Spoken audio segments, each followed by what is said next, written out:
I think we are looking at a reach of potentially 12 billion eyeballs. Any questions? Thank you, Jake. Firstly, for the brilliant creative you and your team put together, and for a fantastic execution. But what I'd really love to get a hold of is how exactly did you arrive at 12 billion eyeballs? Especially when you consider that the population of the planet is just a tick under 8 billion. Right, Fran? Well, I mean, yeah, Fran is our numbers expert, but let me see if I've got this right. We put a pizza in space. We did. And you couldn't move for news about the space shuttle deep dish discovery. And that thing stayed up there for 24 hours. Closer to 28, actually, according to the online telemetry. So, and in that time, the Earth spins once on its axis, which means everybody on the planet had a chance to see the pizza. And most people have 2 eyeballs? 99.5% of them. But, obviously not everybody is going to have seen it. So that's how we get to the figure of 12 billion eyeballs. Right, I'm not sure that's how you measure coverage, Jake. And I was thought I'd put that as a start as everyone comes in. It's part of an advert that we've got, but it was very apt for me for this webinar because it's a while since I have been presenting coverage to a client like that, but I avidly remember presenting metrics and being quizzed on it, and that sinking feeling you have when you're like, are my metrics wrong? Have I understood it wrong?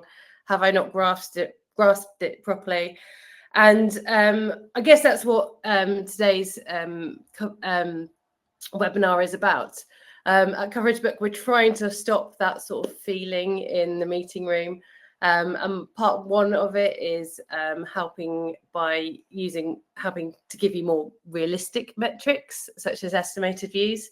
And the other half is trying to help everybody understand the metrics that are at your fingertips, so that when people ask you about them, you can be really confident in saying what they mean. We have a very jam-packed webinar today. We have not once, I think, David, gone over the 30 minutes, but I think we might today. But we'll try and keep it as short as we can. I'm Laura. I head up customer success here at CoverageBook, and I am on screen with David today. He heads up customer support. Thankfully, we have Will back on the keyboards. So if you have any questions as you go along, feel free to keep him busy. I think we're going to reference a few things and get him to add some links as we go through. And we might not get enough time for a Q&A within 30 minutes, but me and David are more than happy to stick around if anybody wants to ask any questions afterwards. And as always, this will be recorded and sent to you straight away afterwards. So don't worry about scribbling your questions down, scribbling everything we say down. You can revisit this afterwards. So I think that's a bit of an intro. And yeah, I'll waste no more of this space and I'll hand over to David. Thanks very much, Laura. So today we are going to be looking at, first of all, a run through of CoverageBook's core metrics, where we get them from, and more importantly, what we believe they represent in the context of a CoverageBook report, because it might actually be different to other providers and services and things like that. So we'll definitely cover that in some detail as well. We will also look at how and why some like metrics, probably only audiences to be fair, why audiences might differ for the same piece of coverage or the same website, depending on what service or tool that you're looking at, because that's quite a common question that we get asked in support. And then we'll move on to looking at how you can quickly customize and present the numbers in your report in different ways to kind of showcase different metrics and things like that. And then we'll finally finish looking at and myself, Will and Laura probably get asked lots of questions about this when we're talking to customers on calls or on support. Kind of all of the questions that customers ask around differences in data, how you can check that, and how you can explain why the data is different as well. And we'd love to hear your feedback or questions in the chat as well. So do ask away and we'll try and answer those as much as we can too. So let me share my screen.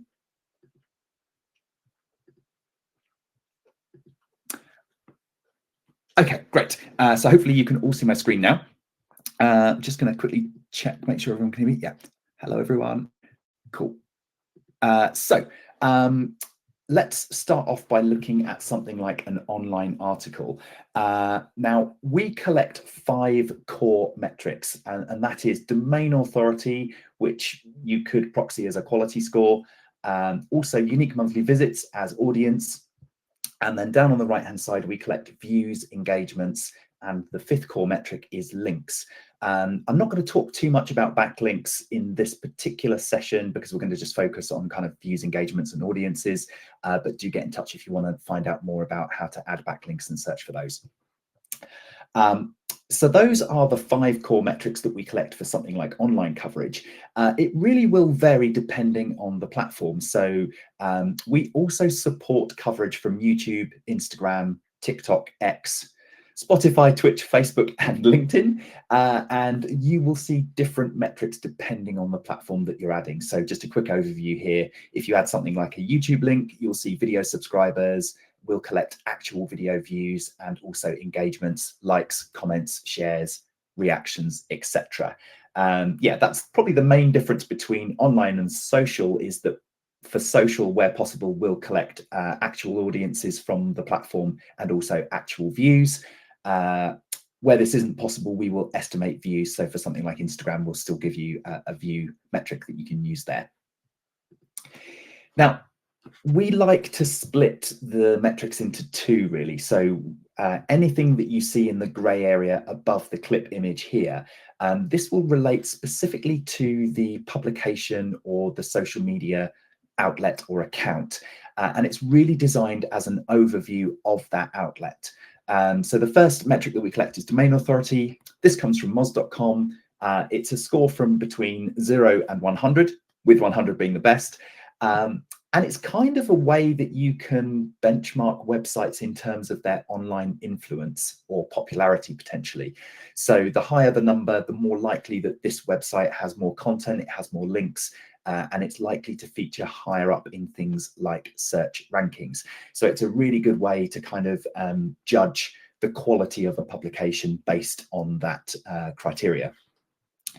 Now, for unique visits, I know that lots of other services use this, and SimilarWeb is one of the world's leading providers of web traffic data, I'd say, Laura, certainly from speaking to customers and stuff. We specifically collect the number of unique devices across mobile and desktop web that visit all of the pages and all of the content on this site in a fixed monthly period. And we tend to collect an absolute value from SimilarWeb, and this will be over a full month.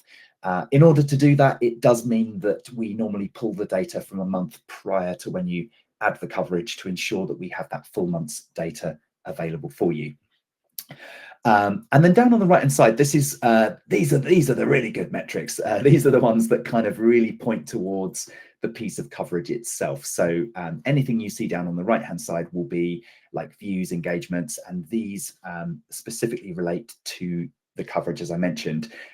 So yeah, one of the things that one of the reasons why we kind of show audiences is to give you that overview of how many people are visiting the websites or social media accounts that you are including in your CoverageBook report. But we don't really think of it as reach. So we wouldn't be thinking that kind of like 57,000 people potentially saw this piece of coverage, and that's really why we developed estimated views all those years ago, and why we use that as a more realistic estimation of article level views. And to do that, we look at the size of a website and how much content it has, Has the coverage featured on the homepage or elsewhere? We also do factor in how many people visit that particular publication, and we also look at social shares. So the more social shares that an article has, the higher the estimated views, because we factor in that additional social sharing activity. So it really does aim to be a more accurate representation of views than focusing on something like site-wide audiences alone. So would you say like site-wide audiences, I guess that's just good to put context to the site and where it might sit. So it's quite useful, I think, if your reader doesn't know the website in question, so you can have a bit of a gauge on sort of what the audience of the site is. But we definitely say, look at the estimated views of the piece of coverage. So that's how many people we think will see that piece of coverage. So it's more realistic to look at that. Yeah, absolutely. And that's a really good point as well about, like, you know, showing audiences as a guide to the unfamiliar that potentially don't know anything about this website, don't know how popular or big it is. So that's one of the reasons why we show it as well. I mean, conversely, actually, we were just chatting about this earlier in the prep, and we also get customers that have like really niche individual publications on sort of industry and trade, which might have lower DA, lower unique visits, but they're much more targeted and focused, so they still have their place. So yeah, this is just I would say it's more of a supporting metric really that is a good one to include. Just before we move on, actually, one of the things that we do inside CoverageBook is that this default audience card that you see in the summary, this includes all of the audiences across all of your platforms. So this will be all of your social influencer coverage, any print or broadcast or radio coverage you've added with audiences, and also all of your online publications as well. So we include everything in that audience score. We do deduplicate audiences from repeat publications as well. So if you get multiple pieces of coverage from the same online publication or Instagram account or whatever, we will actually only show the audience once to make sure that you just get that snapshot and overview of how many people are following and visiting the content that you're adding to your report.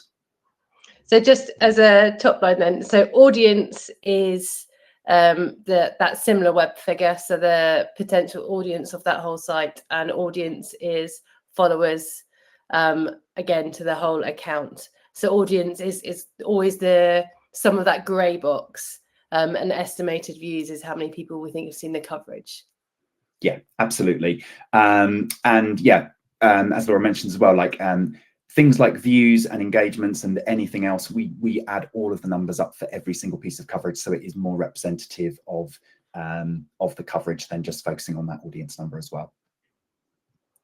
What we're going to do now is just look at why some metrics, especially audiences, tend to differ from ours. And this could be because you're looking at numbers from a monitoring tool, or it could be that you're looking directly inside SimilarWeb or using their free app. This is a question that we get asked a lot on support, and it's like, I've just checked my media monitoring list and the uniques are way off for this publication compared to what they have against what CoverageBook provides. So as I've explained, we tend to take that unique monthly visitors as from a full monthly snapshot prior to when you add the coverage. If you do visit somewhere like SimilarWeb, this is their pro dashboard, and I've chosen msn.com as an example for this one. They have lots of different ways that they present the same kind of audience numbers, just in different flavors. So for example, you'll see total visits at the top, 1.5 billion over a 3 monthly period. So they get quite a lot of visits. And then this is broken down into traffic over time, where you'll see like half a billion visits for the total visits. And then unique visitors is also 101.6. So I would say that the key takeaways here are, it really depends on what time frame the SimilarWeb audience value is from, that you are looking at in your monitoring service or wherever. And it will also depend on whether they're using total visits or unique monthly visits. The other thing to bear in mind as well is that SimilarWeb show like the average number of unique visitors in this dashboard view, whereas we collect kind of like the absolute value from that full monthly period. So you might see slight variations according to where you're getting those metrics from.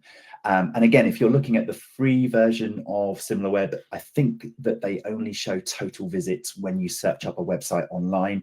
You won't see uniques. So if you ever see like a SimilarWeb value that's like super, super high, it's probably that you're looking at totals potentially.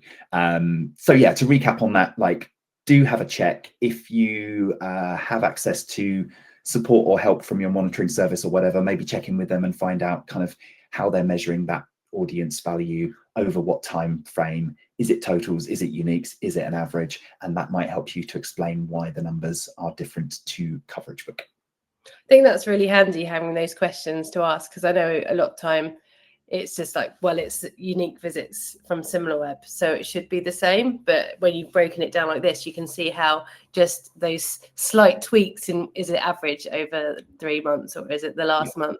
Especially if websites are declining or they have peaks like seasons and things like that.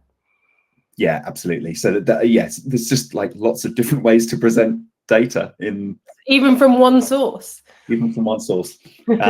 So hopefully that's helped explain. Like, if you ever get any questions, why is that different? It probably is because of one of those reasons, I think. What we're going to do next is look at how you can present and prioritize the metrics in your CoverageBook report. And probably the easiest and quickest and most visual way of doing that is in the metrics summary page.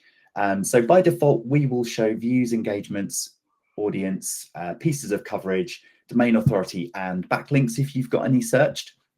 But you don't need to stop there using our default cards. You can choose from lots and lots of different options. So if you click on the Choose Metrics button in the top left, we have lots of different ways that you can present individual social shares, engagements, likes, comments, etc. You can even break down audiences into things like just the online readership for your website coverage versus social media followers. So it's really, really flexible.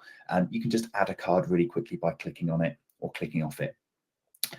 You can also move these cards around into any order that you like. So it really is worth having a play around with this to see how you might tell a different story or present metrics in a way that will really resonate with your readers.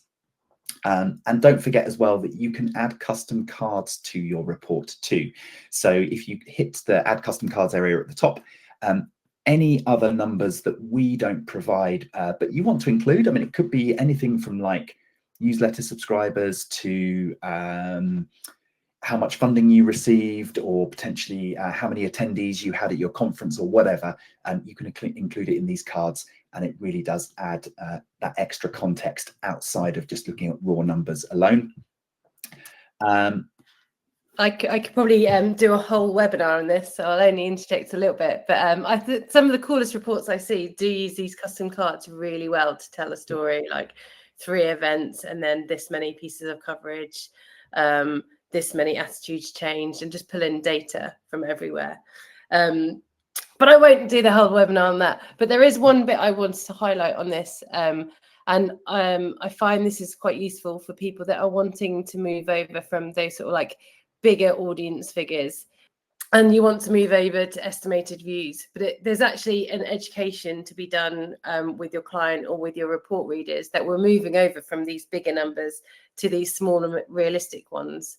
But you know, you still need that bigger audience number often for some context, like how is this different from last year? I know we've changed providers, but we want to see a bit of context. And that's where keeping the overall audience figure on this metric summary is really useful.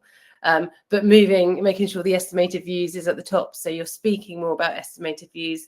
People have the audience for context, but after a while, your key metrics move into these more realistic metrics, whether they're views or even looking at engagements, like how many people did something with that piece of coverage.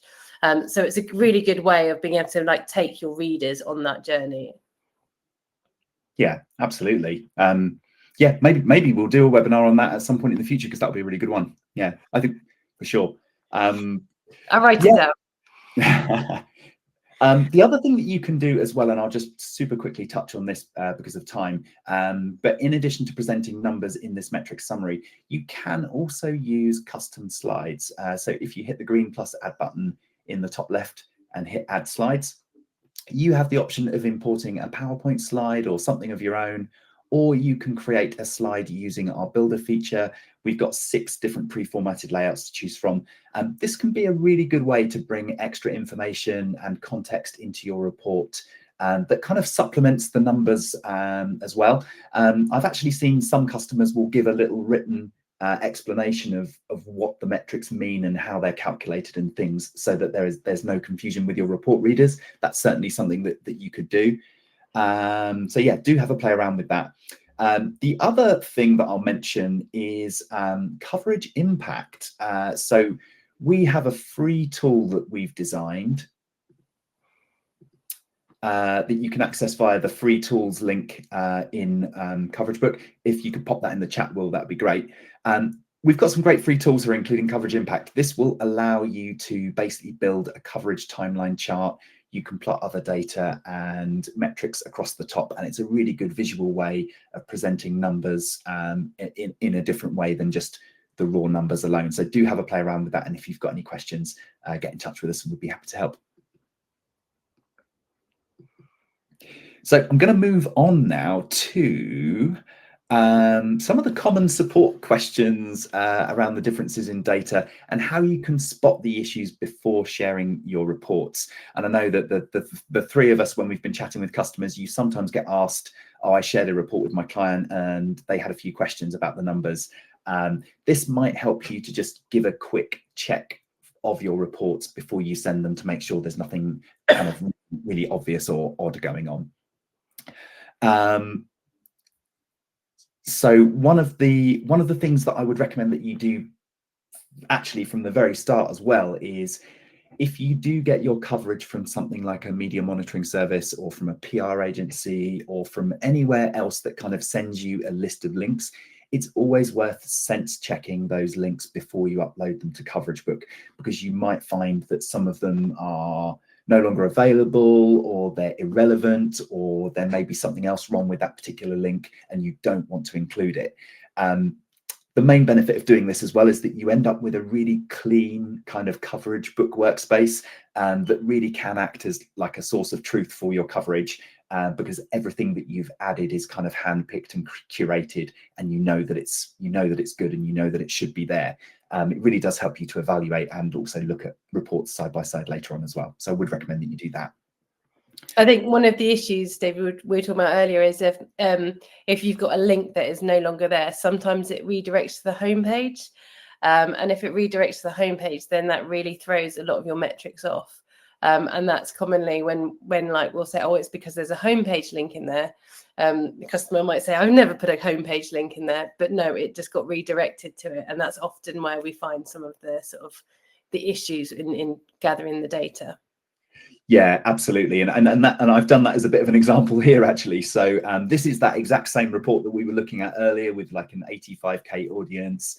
I've actually added a couple of homepage URLs from MSN and Yahoo, and you can see just how quickly that kind of inflates the numbers, even things like views, engagements, and the audience really does get pushed up. So if you ever sort of see a report and you're thinking, wow, these numbers are huge and I'm not quite sure why, because it's so outside of my normal kind of coverage ranges, it's probably that there's an outlier there somewhere. What you can do, so for example, I'll just quickly show you those 2 clips. So yeah, I added a homepage URL from MSN and also from Yahoo, and you can just see how big those visits are. Yeah, this might be accidental, as Laura mentioned. It might be that actually the URL that you pasted in didn't work properly, and sometimes it will redirect to the homepage. So it's always worth checking this out. And also conversely, you may well have got coverage on one of these sort of top tier, really, really heavily visited websites, which is great. And actually just knowing it's there and knowing why the numbers are so much bigger will help you to explain that if you do get asked any questions. So that's also cool if you did want that coverage to be there too. The quickest way to search for kind of any anomalies in your report is if you head into the section of coverage, over on the right hand side, just below that add coverage button, there is a list view switcher. And it's really useful because you can actually switch your coverage to list view and you can quickly see at a glance any anomalies in the coverage. So that's one way that you can do it. You can even sort the coverage in your section by highest to lowest metric as well, just so that you can kind of see those in order. Now, if you do have lots and lots of coverage in your report, another way that you can do it is using the coverage tab in the top left. This opens up the coverage vault. It shows all of the coverage you've ever added since you've been a customer. And it's really quick just to go and find the folder that the report is in, find the report that you're looking for. And then once you have all of those clips here, you can just come across to this audience column on the metrics and just sort that by highest to lowest. And it will immediately show you kind of the big hitters that you've got in that report. So that's another really quick way of seeing if there are any kind of like mega sites that have thrown off your coverage a little bit. This is great because I always only go through and download the CSV. So even in prepping this with you, I was like, that is so much quicker than downloading the CSV, which you can do as well. But I prefer your way. Yeah, absolutely. Yeah, that's probably the quickest way. If you did want to download the CSV, just go to the share menu of the book. You can generate it and then you can play around with the spreadsheet. And that's also a really good way of seeing how those numbers interact as well for each piece of coverage. Yeah, so they're the three ways that you can check it. Now, it might also be that you add a piece of coverage and you don't see an audience and you don't see any estimated views collected.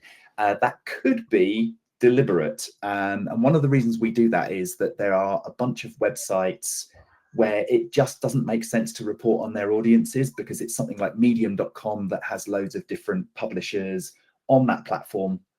And actually what we're reporting on is just the overall site-wide visits to medium.com, not how many subscribers or views or visits that the actual individual content has. So if you ever see 0, it's either that reason or it will be that SimilarWeb just doesn't have enough data to accurately predict the number of visitors to the site. And when that happens, it means that we can't predict estimated views. So they're probably the two reasons why you don't see any data as well. If you do have any questions about that, get in touch with the specifics and we can always check that for you and get back to you as well. We'd be really happy to do that. So yeah, so the other thing that we often get asked as well is why don't the audiences add up when I'm comparing a bigger summary report with the individual reports that I've made that summary from? And probably the best answer and quickest answer is it's because we've deduplicated audiences. So that audience figure will purely be how many people have visited or followed all of the outlets that you have in that report. If you're sort of merging multiple months or multiple books together, we won't kind of combine that audience to do that. So that's probably the reason why sometimes you can see discrepancies there when you're comparing summaries against individual reports too. And then finally, the other thing that we get asked, so I know we're sort of 1 minute towards past, so sorry. I've got faith in you, David. You can do the last bit. What happens like if you're looking at the audience for a clip or a metric for a clip and you're thinking this just isn't right? And it might be that the clip's audience has been overridden manually. So I'm going to dive into a report and quickly go into one piece of coverage that I've got here for RPR resolution. And actually what you'll see here is that the unique visits number provided by SimilarWeb, actually let me just dive into, sorry, I'm just go to this report. There we go. So what you can see here is instead of seeing the SimilarWeb value, you just see nothing and a 15K. We'll also show like a user provided label. If you ever see this, it means that the number has been manually edited. If you click into it, you will also see that we'll show what the original value was and you can reset it if you like. Now, if you're finding that when you add clips time and time again, it's showing the same audience, it might be that the outlet has been overridden. So if you click on the Manage Outlet button just below, this will open up the outlet profile for this particular publication, and you can see that some values have been overridden, including unique visits. So straight away, you know that something's been edited. If you click on the edit button in this menu, scroll down, you can actually reset that back to the original SimilarWeb collected value.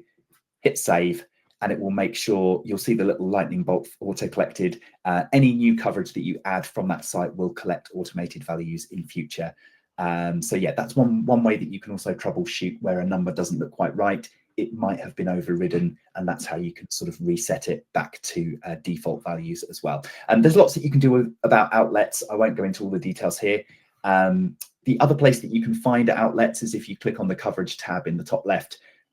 We have the outlets management area just next to that coverage list. So you can view and manage all of your outlets and the data that's in there as well.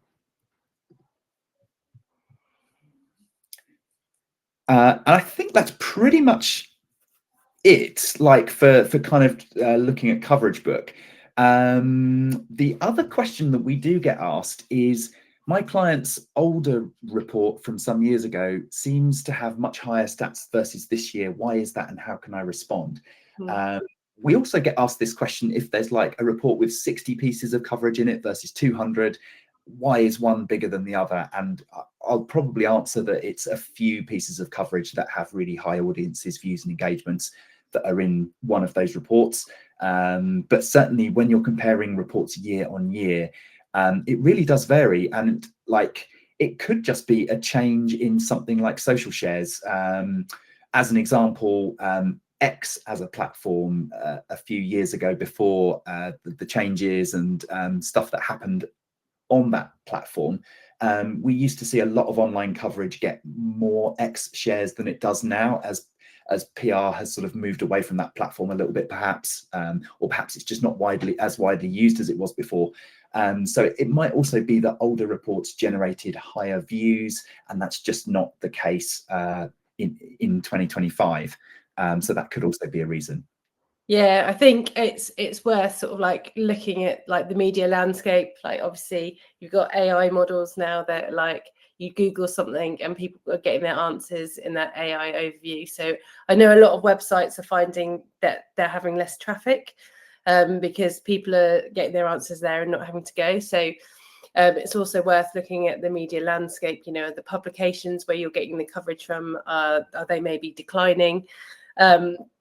And again, then always looking to adjust to what metrics you might be using, whether engagements are better, and you know what else might be going on. I think sometimes it's worth remembering, if you are getting sort of fewer pieces of coverage or your metrics are going down, but did something else happen, you know, outside of just the black and white metrics, you know, like was time spent doing something else. And I think the more that you can dig in and look at the metrics, and the more that you maybe use, like David mentioned, the coverage impact graph, you can start putting through these insights before you send the report over. We are definitely running out of time now, but the other thing I want to just quickly mention, if you are looking at things like that, is again on that free tools page that Will sent, there's the benchmarking report. We looked at millions of coverage URLs to see what's good, what's normal. So it's often good to have a look at that to see what is good and how your coverage fits with that. But I'll stop blabbing now. You bring that up because we are 5 minutes over. Yeah, sorry, 5 minutes over. Just if you head to that tools that we've made page, you'll see that we've got the PR benchmarking report there. It's really worth having a look through. It's got some great information in it. Yeah. And I think we've managed to wrap it up only 5 minutes late. So we are sorry, everybody. I can see that Will has been very busy on support. Hopefully he's covered everything that you've needed. Like I said, a recording of this will be sent over. I think there was a lot more that we wanted to cover, especially me getting excited about sort of measurement and things like that. So the fact that you guys are all here means that you want to understand your metrics. We've got, if you have any more questions, you can always just chat with me about PR measurement. Always happy to talk about it. Laura Joint at CoverageBook.com, or just through the support channels. I know that Stella's got a webinar coming out soon about sort of big BS metrics. So keep an eye out for that as well. So that there's a lot more that we can cover in this. We're always excited to try and help. So, and you're welcome, everyone that said thank you. So I hope you have a lovely great rest of your day. Thanks, everyone. Bye. Bye.